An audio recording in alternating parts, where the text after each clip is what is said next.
Hello, I'm Angela Princeville, and on this Ask AP segment, I'm answering the question, is a 2 to 3 parenting schedule better than a week on, week off parenting time?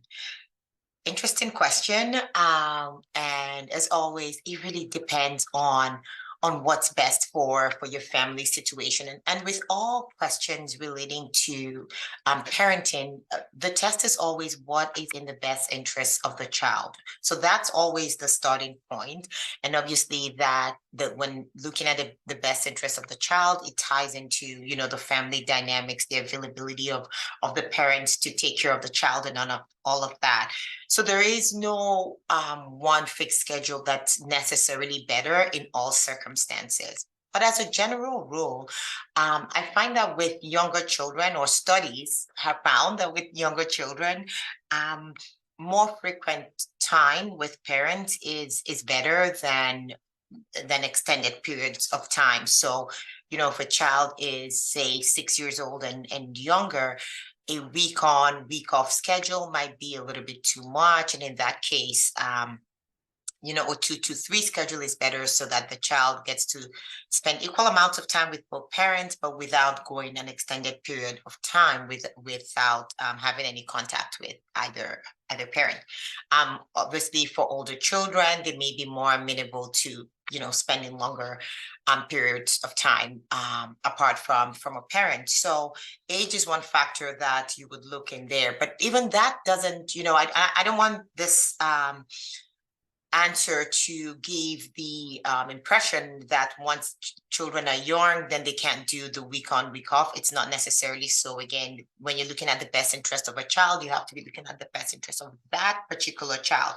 I have had cases where the 2 to 3 schedule for a younger child had been found to be too much of an exchange, right? So when looking at the circumstances of that particular child, the frequent exchanges were too much. Now, we didn't jump right away to a week about schedule.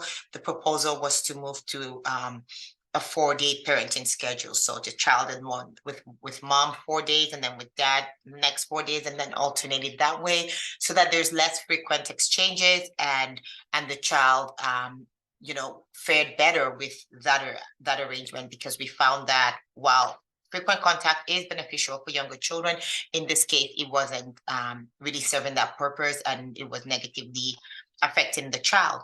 So those are some of the things, obviously, that you have to consider. Sometimes parents' work schedules, for example, may make one sort of schedule better than the other. So even if a child is older, if the commitment is to ensuring that the children have equal amounts of times in both homes, and you have, sort of one parent that might not be able to accommodate being present and taking care of the children for a full week, and then obviously you might want to consider your family dynamic in setting that in that schedule. So I hope that answers your question. The first starting point always is, what is the best thing for your child? And look at, if they're younger, then you might want to try the 2 to 3 schedule first and foremost, and then watch your child, and then see if adjustments need to be made. I always tell clients, when it comes to parenting plans, just think of it as a living, breathing document. It's not set in stone. It's never really final. Again, because what's best for your child when they're in kindergarten might look very different from what's best for them when they're in high school. So long as there's that willingness to cooperate and act in the child's best interest, I think a flexible approach should be maintained, and work around finding what schedule works best for your family. So until next time, that's it for today's segment of Ask AP.